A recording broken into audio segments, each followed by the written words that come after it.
Today, we're really digging into something I think a lot of you grapple with. How to actually get fluent in English. Right. Not just knowing the rules, but really using it. Exactly. We've all been there with the textbooks, the lists, Yeah. and it doesn't always click, does it? No, it often doesn't lead to that feeling of, natural conversation. Well, the sources we're looking at today offer, a really different angle. It's not about these huge study sessions. Mm-hmm. It's more about small things. Simple, practical habits you can weave into your everyday life. Things you're probably already doing, just shifting them a bit. So the core idea from these sources is that fluency isn't just this big pile of knowledge. Precisely. It's more like building a relationship with English, making it part of your world day by day. And yeah, the sources suggest you can do this with really small, consistent steps. It feels kind of backwards. We always think go big or go home with learning. Right. But this is saying no, consistent small effort leads to more natural progress. Less pressure, maybe. Okay, I like the sound of that.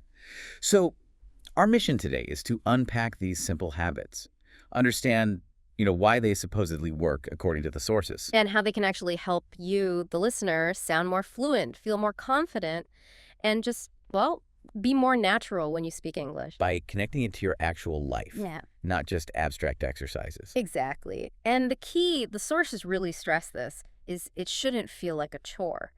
These habits should become, hopefully, comfortable, maybe even enjoyable parts of the routine. Okay, let's get into it then. Let's unpack this. What's the very first habit the sources point to? Where do we start? Right at the beginning of the day. The sources call it morning exposure, and it's super short, like 5 minutes. 5 minutes, okay. Yeah. The idea is you expose your brain to English before everything else jumps in, before the emails, the social media. Before the day grabs you, like a mental warm-up. Kinda, yeah. A little English brain stretch. And the exposure itself is simple stuff. Like what? Well, the sources suggest maybe listening to a really short English podcast snippet, or repeating a simple motivational quote out loud in English, Okay. or even just, thinking through your plans for the day, but doing it in English. Thinking in English first thing. That sounds potentially tricky if you're not already quite advanced. It might feel a bit weird at first, yeah, but the sources frame it as crucial brain training. It just gets your mind into that English mode right from the start. Okay. And the example they give is really basic, like today I have a meeting at 11 a.m. or I will go shopping in the evening. I need to buy fruits and vegetables. Simple, immediate stuff. So it's not about complex grammar, just accessing the language for what's right in front of you. Exactly. The sources suggest fluency actually starts right there, talking to yourself, getting your brain used to forming thoughts in English. Interesting. So not necessarily starting with talking to others. Not necessarily, no. Yeah. And for people who prefer reading, there's an alternative morning habit. Oh, yeah. What's that? Reading a short paragraph aloud, maybe from an English news site or a blog you like. Reading aloud, even if you stumble over words or don't know everything. Yeah, that's a really key point from the sources. Don't worry about perfection. Don't stop to look everything up. Just read it slowly, feeling the rhythm, the sounds. The sources say doing this tiny thing every day builds familiarity. It makes the act of producing English sounds aloud feel normal, less scary. Okay, that makes sense. You're literally getting your mouth and your mind used to the shape and flow of English. All right, so morning exposure check. Where do the sources suggest weaving English in next during the day? Well, they talk about using dead time, basically. Those Yeah. moments when you're doing routine stuff. Like chores. Exactly. Brushing your teeth, walking, doing the dishes, cleaning the house. You can use that time for listening. Ah, the classic multitasking for language learning. What kind of listening are we talking about here? Intense lessons. No, definitely not intense. The sources recommend keeping it light, enjoyable, maybe a podcast about a hobby you have, or a short story, or even just English music. Music. Even if you don't catch all the lyrics. Yeah, especially music you kind of know already. Maybe you've seen the lyrics before. The point isn't deep comprehension at this stage. So it's more about just surrounding yourself with the sound of English. Immersion light. Immersion light, I like that, yeah. The sources say this constant, gentle exposure trains your ears without pressure. You start picking up common phrases, the melody, the language, the patterns. And they mention this really cool potential outcome that one day something will click and you'll realize that you understood a sentence without translating it in your head. Ah, that magic moment. Right. That's when fluency really starts kicking in, according to the sources. That shift away from constant mental translation. This habit helps pave the way for that. Okay, that's a great call. So we got morning exposure, listening during chores. The next habit seems to build on this idea of connecting English to your actual life, thinking in English. Yes, exactly. And again, the sources offer a really practical way in because just thinking in English can feel a bit abstract, right? Definitely. So they suggest picking one specific activity you do each day. Maybe it's cooking dinner. Maybe it's your walk to the bus stop. Maybe it's cleaning the bathroom. Just one. Okay, pick one activity, then what? Then, while you're doing it, consciously describe what you're doing in English as you do it. Like a little running commentary, either in your head or out loud. Yeah, either way works. If you're cooking, you might think, or say quietly, okay, I'm cutting the onions now. Wow, strong onions today. Now I'm adding the tomatoes to the pan. Uh-oh, it's sputtering a bit. It smells really good, though. I see. So you're linking the English words cutting, onions, adding tomatoes, smells good, directly to the action, the object, the sensation, right then and there. Exactly. The sources really emphasize this. You're training your brain to bypass your native language and connect English straight to the real-world experience. This makes the language feel less like a school subject and more like a tool you can actually use. And they say this makes the English knowledge stickier, more accessible. Much more, apparently, because it's tied to your environment, your actions, your senses. It's not just an abstract word on a page. It feels way more practical than flashcards. Yeah. The sources mention a specific little exercise for this too, right? Describing things you can see. Yes, a super simple but effective one. Just look around the room you're in right now, pick 5 things, and describe each one briefly in English. Okay, like, this is my mug, it's blue, it has coffee in it, it's a bit chipped. Something like that. Perfect. Or, that's my plant. It's green. It needs watering. I like having plants. Just simple observations. And again, this is just for yourself. No pressure, no audience. Exactly. The sources argue this tiny daily habit builds confidence with using English spontaneously, and it reinforces vocabulary for your immediate surroundings. You're using the language naturally to talk about your world. Low stakes, high relevance. Okay, this is making sense. Using English internally for description. Now, you said the sources moved towards a really effective speaking habit after this. What was that one? Repeating short dialogues. This seems to be a real cornerstone in their approach to active speaking practice. Repeating dialogues, Yeah. like from a textbook. It could be from a textbook, yeah. Or maybe a short clip from a YouTube video, an English learning podcast, even a moody scene you like. The key is it's a short, manageable conversation. And what do you do? Just read it?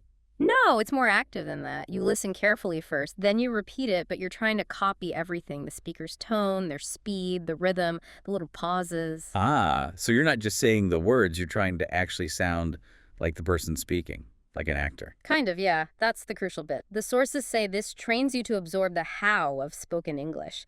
You start noticing how native speakers naturally link words together like, what do you want?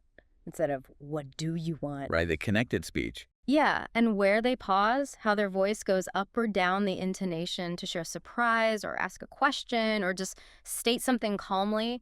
Stuff grammar books rarely teach well. It's like learning the music of the language, not just the notes. That's a fantastic way to put it. And they give a super basic example you could start with. Something like, hi, how are you? I'm good, thanks. What about you?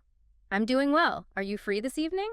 Yes, let's meet at the cafe. Really simple, everyday stuff. Totally. The sources argue that repeating these common conversational turns gets your mouth, your tongue, your brain comfortable with forming them quickly. So the benefit is? The big benefit they highlight is reducing panic in real conversations. When someone asks you, how are you, or suggests meeting up, your brain doesn't freeze. It's like, oh, I've practiced this pattern. You have a ready-made, natural-sounding response practiced. That makes a ton of sense. It's like conversational muscle memory. Exactly. And this seems to tie into something else, and sources really hammered home the mindset piece, right? Especially about mistakes. Oh, absolutely vital. They are very blunt about this. So many learners get stuck because they're terrified of making a mistake. Or they feel too shy to speak until they think their English is perfect. Which is... Pretty much. Perfection is the enemy here. The sources are crystal clear. Mistakes are not failures. They are literally signs that you are using the language, pushing yourself, and therefore learning. So the core message is, just open your mouth and speak. Don't wait. Basically, yes. Speak every single day. Even if it's just repeating those dialogues quietly to yourself or doing the thinking in English habit out loud when you're alone. The sources stress that this consistent use, however imperfect, is the absolute bedrock upon which fluency is built. Forget flawlessness. Focus on frequency. Okay, that's liberating. What about writing? Is there a simple daily habit for that too? Yes, and it's quite powerful in its simplicity. Keep a small English journal. Like a diary. Sort of, but way less pressure. We're not talking long essays here. Just write a few sentences each day. About what? Anything, really. What you did that day, how you felt, something you're planning. Simple stuff. Could you give an example from the sources? Sure, they give examples like, today I worked from 9 to 5. I had a meeting in the afternoon. I felt tired but happy because I finished all my tasks. Very factual. Okay. Or it could be more feeling-based. I'm feeling nervous about tomorrow's interview. I hope everything goes well. Just getting your thoughts down. How does writing a few sentences help with speaking fluency, though? It's an interesting connection the sources make. They explain that the act of writing, even just a little bit daily, forces you to organize your thoughts in English. You practice forming complete sentences. You figure out what words you need to express yourself. In a low-pressure way because no one's listening. Exactly. And the theory is, as your brain gets better and faster at constructing these thoughts clearly in written English, that skill starts to transfer. Your mind becomes more adept at thinking in English sentences, which makes it easier for your mouth to follow when you need to speak. Huh. I hadn't thought of it that way. Yeah. And wasn't there an advanced tip for this journaling habit? Yes. One, they really recommend to maximize the benefit. After you write your short entry, read it aloud. Read your own writing out loud. Yeah. It seems so simple, but think about it. In that one action, you're practicing writing, then reading aloud, then speaking your own authentic thoughts and feelings, and even listening to yourself produce English. It's a really efficient little learning loop. Wow, yeah, that covers a lot of bases. What if you get stuck writing, like you don't know a word or how to spell something? The sources say don't sweat it. Use a dictionary. Use Google Translate. Use voice typing on your phone to see how it spells a word you say. The goal isn't grammatical perfection on the first try. It's just expressing yourself. Exactly. The effort of trying to articulate your thoughts in English is where the real learning happens in this habit. Okay, got it. So we've covered habits for starting the day, listening, thinking, speaking practice through repetition, and now writing. Let's shift to vocabulary. Most people think, learn lists of words. But the sources push back on that, right? They really do. They argue pretty strongly against just memorizing isolated words from lists. Why? It seems like the standard way. Because, according to the sources, those words rarely stick in your long-term memory in a way that you can actually use them spontaneously in conversation. They just float around disconnected. Okay, so what's the alternative they propose? Learning vocabulary in context.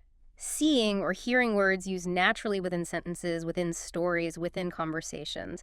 That's how your brain makes meaningful connections. Right, seeing how it actually works in the real world. So how do you turn that into a daily habit? It sounds less structured? The habit they suggest is actually very focused. Pick just 3 new words each day. Only 3. Only 3. But make them useful words. Words you've actually heard or read that day that seem relevant to you. Maybe words like borrow or invitation or repair. Practical stuff. Okay, find 3 useful words. Then what? Then comes the crucial step. Write 3 sentences using each word. And don't just write dictionary examples. Actively connect the sentences to your own life, your plans, your experiences. Can you give an example maybe with the word invite?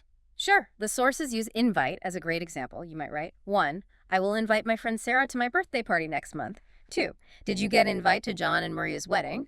3, my neighbor invited me over to her house for lunch yesterday. Okay, so you're using it in different ways, different tenses, relating it to actual or potential events in your life. Exactly. You're making it your word, not just a random entry on a list. And the benefit of doing this daily with just a few words. The sources argue this builds your active vocabulary, the words you can actually recall and use much more effectively. The words become integrated into your personal language toolkit, so you're less likely to be searching for them mid-sentence when you speak. That makes sense. Quality over quantity. And there was another related practice mentioned, wasn't there, about describing things in your environment again? Yes, building on that thinking in English habit, They suggest specifically using English names for objects around you, out loud if possible. Like in the kitchen again. Yeah, point to things. This is a spatula. This is the faucet. This is the microwave. Or when getting dressed. These are my jeans. This is my favorite jumper. Where are my socks? So constantly linking the English word to the physical thing. Precisely.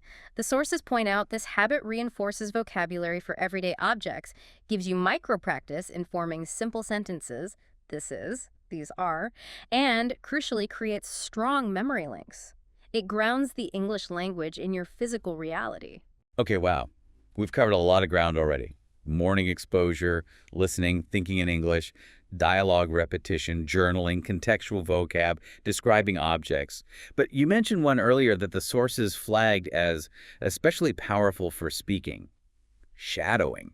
Can we dive deeper into that one now? Yes, definitely. Shadowing comes up frequently in the sources as a high-impact technique, particularly for pronunciation and natural flow. Remind us exactly what it is again. It's where you listen to a native speaker, maybe a short audio clip, 30 seconds even, and you try to repeat exactly what they're saying as they're saying it or immediately after, like an echo. So it's not listen, pause, repeat slowly. It's more simultaneous. Yes, or with a very, very slight delay. The key is you're trying to match their speed, their rhythm, their intonation, even the way they connect words almost in real time. That sounds challenging. It can be at first, but the sources emphasize this is where the magic happens for training your mouth and brain to actually produce the sounds and rhythm of natural English speech.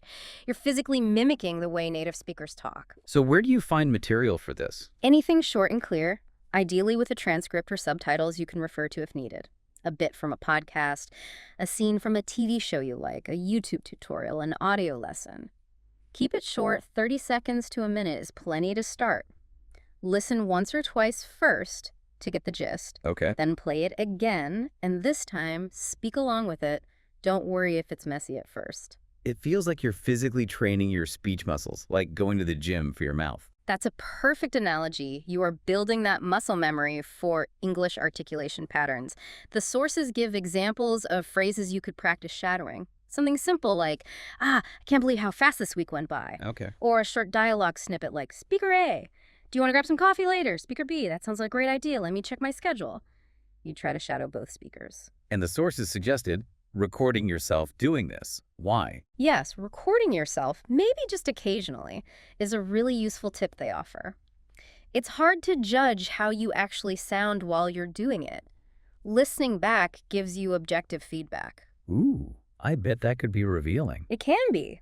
You can compare your version directly to the original audio. You might notice, I'm saying that word too flat, or I'm not linking those words like the speaker did. It helps you pinpoint specific things to work on. So what's the ultimate payoff from this shadowing habit, according to the sources? There are a few big ones. It drastically improves your pronunciation and intonation, making you sound more natural. It builds speaking confidence because you get comfortable with the physical act of producing flowing English speech. And crucially, it helps bridge the gap between understanding English and actually speaking it smoothly and automatically. So putting all these habits together, morning exposure, listening, thinking, repeating, writing vocab, shadowing. What does this tapestry look like? How do the sources connect these dots to the bigger concept of fluency itself? That's a great question. We started by saying fluency isn't just grammar rules or a huge vocabulary list. So how do the sources redefine fluency in light of these practical daily habits? Yeah, what's their definition?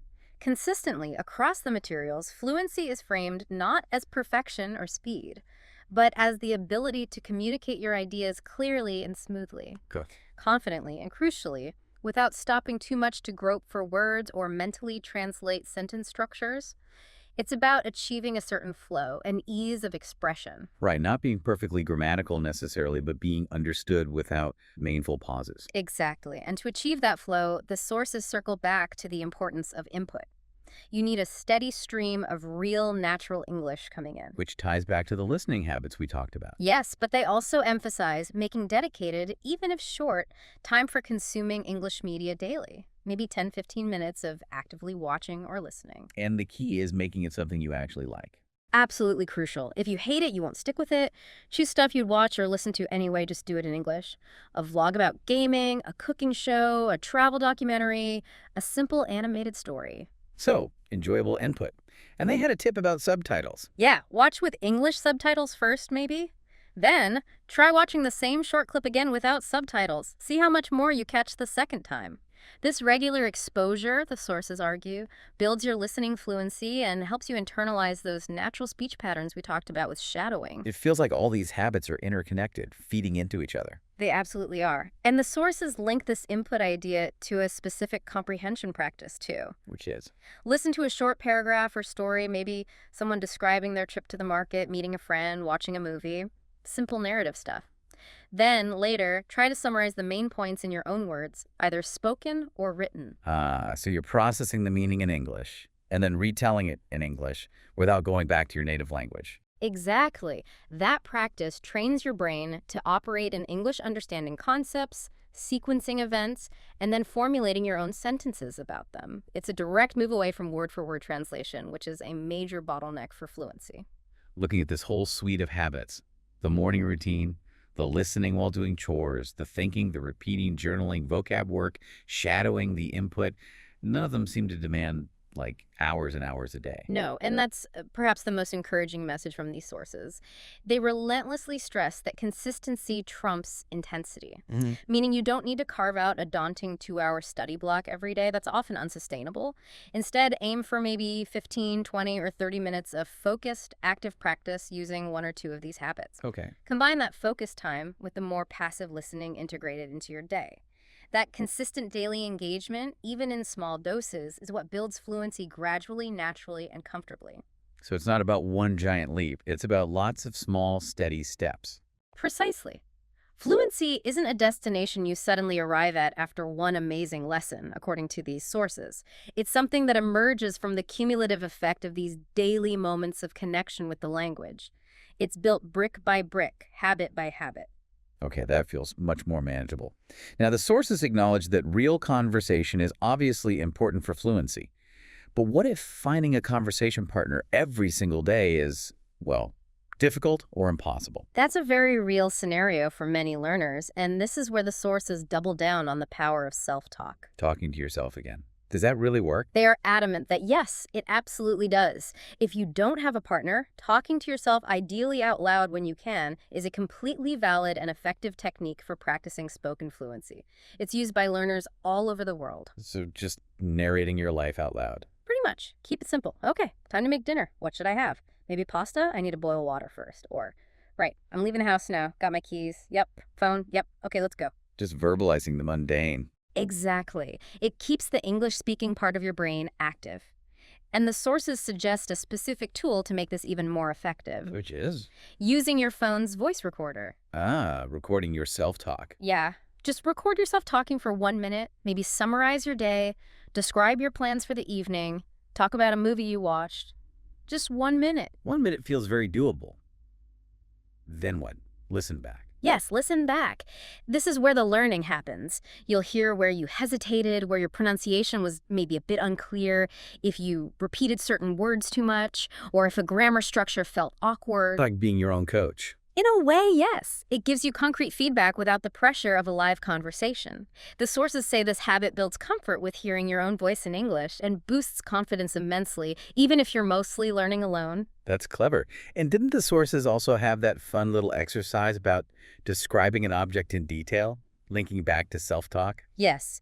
Pick any object around you, a chair, a lamp, your water bottle, anything, and just start describing it in English, out loud. Going beyond just naming it. Yeah, go into detail. This is my chair. It's made of dark wood. The seat is covered in blue fabric. It's quite comfortable. It swivels around. One of the arms is a bit scratched, actually. So you're pulling in vocabulary, descriptive words, sentence structures. All spontaneously.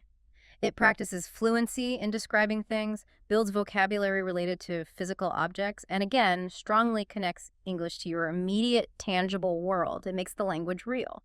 What about pronunciation specifically? We touched on it with shadowing, but do the sources suggest focusing on it separately within these daily habits? They do integrate it, yes. While stressing that perfect native-like pronunciation isn't the end goal, clear communication is, they do recommend dedicating just a few minutes each day to conscious pronunciation practice. Focusing on what? Maybe specific sounds that are tricky for learners from your language background. The classic example is the sound in English, think, three, that. Right. The sources suggest isolating that sound, Practice saying words with it slowly. Maybe look in a mirror, feel where your tongue is, how the air flows, just drilling that specific sound for a minute or two. And what about the overall sound, the rhythm and melody of English? Sentence stress and intonation. Yes, the sources call this the musical part and say it's really important for sounding fluent. How so? Well, in English, not all words in a sentence get equal emphasis, right? Some words are stressed, louder, longer, higher pitched because they carry the main meaning. Others are reduced, spoken quickly and softly. Like your earlier example, I want to go to the market. One, go, market, get the stress. Exactly. And getting that rhythm right makes your English sound much more natural and is actually easier for native speakers to understand. So how do you practice that daily? Two main ways suggested. First, actively listen for it when you consume English input, notice which words pop out. Second, consciously try to imitate that rhythm when you do your speaking practice, whether it's repeating dialogues, shadowing, or even just talking to yourself. Just paying attention to it for a few minutes daily makes a big difference over time. It seems like confidence is a thread running through all of this. How do these habits help build that, especially if you're shy or afraid of errors? Confidence is presented as absolutely key, almost inseparable from fluency itself. The sources directly tackle that fear of mistakes. What do they say? They basically say, get over it, easier said than done, I know, but they remind you that every fluent speaker started exactly where you are now. They all made mistakes, they all felt awkward or nervous sometimes. So what made the difference for them? Consistency and mindset. They didn't let the fear stop them from practicing daily. They believed, or learned to believe, that they could improve. They kept using the language, imperfections and all. That persistence built both their skill and their confidence. So the advice is not to wait until you feel confident, but to build confidence through the daily actions. Exactly. The sources are big on building confidence through small, achievable goals. Tiny wins. Like what? Like, okay, today my goal is just to speak 3 sentences out loud in English. Or my goal is to write 1 comment on an English YouTube video. Or shadow for just 5 minutes. Really small steps. Yes, because when you achieve that tiny goal, you prove to yourself, hey, I did it. I used English today. That little success builds momentum. String enough of those tiny wins together, day after day, and your confidence naturally grows. And shadowing was mentioned again as being particularly good for confidence. Yes, because it directly tackles the feeling of speaking fluently. When you shadow, you're physically producing a smoother, more natural-sounding English, even if it's just imitation at first. That experience helps break down the mental barrier and makes you feel more capable. So maybe shadowing simple, positive sentences could help. Absolutely. The sources suggest finding simple sentences you like. It's a beautiful day outside. Or even affirmations like, I am getting better at English every day, I feel more confident speaking. And just practice shadowing those, focusing on a smooth, clear delivery. It wires that positive feeling and fluent sound together. That's interesting. The sources also talked about bringing emotion into it, not just facts. Yes, making an emotional connection. Language isn't just for transactions. It's how we express who we are, how we feel. The sources suggest making a conscious effort to use English to describe your feelings daily. How would that look in practice? Simple things like in your journal or self-talk. I feel really excited about the weekend, or I feel a bit stressed about that deadline, or I felt happy when I spoke to my friend earlier. So connecting English vocabulary to your actual inner state. Exactly. It makes the language much more personal, more deeply integrated. It moves beyond just functional communication into real self-expression, which is a huge part of feeling truly fluent. And building on that idea of expression, another powerful habit the sources highlight is storytelling. Telling stories, like whole narratives. Short ones. Doesn't have to be epic. But practicing telling short stories, maybe a memory from your childhood, something funny that happened yesterday, or even just making something up, is presented as really essential for developing speaking fluency. Why is storytelling so important?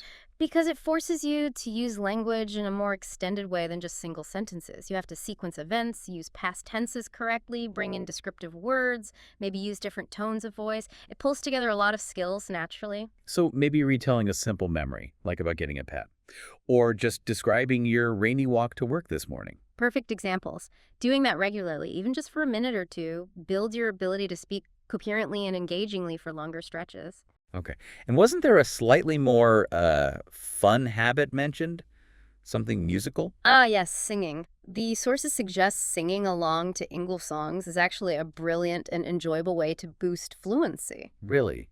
How does singing help? Well, think about it. When you sing along, you're naturally practicing pronunciation in a connected flow. You're absorbing sentence structures and vocabulary, often including common idioms and casual expressions you wouldn't find in textbooks. And you get the rhythm, too. Exactly. You internalize the rhythm and melody of English without even thinking about it. The tip is to pick songs that are relatively clear and maybe not too fast, at least initially. Listen, read the lyrics, then belt it out. Okay, I can see adding that in. Now, with all these different habits potentially floating around, journaling, shadowing, singing, thinking in English, Yeah. how do you keep track? How do you stay motivated? The sources mentioned a review habit. Yes, a simple but crucial habit. A regular check-in or review. How often? It could be super quick, just a minute at the end of each day, or maybe a slightly longer reflection once a week, say on a Sunday evening. And what are you reviewing? You just ask yourself a few simple questions. What English did I actually use today or this week? Listening, speaking, reading, writing.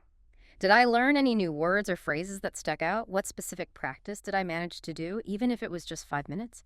Did I notice any particular mistakes I kept making or areas I felt weak in?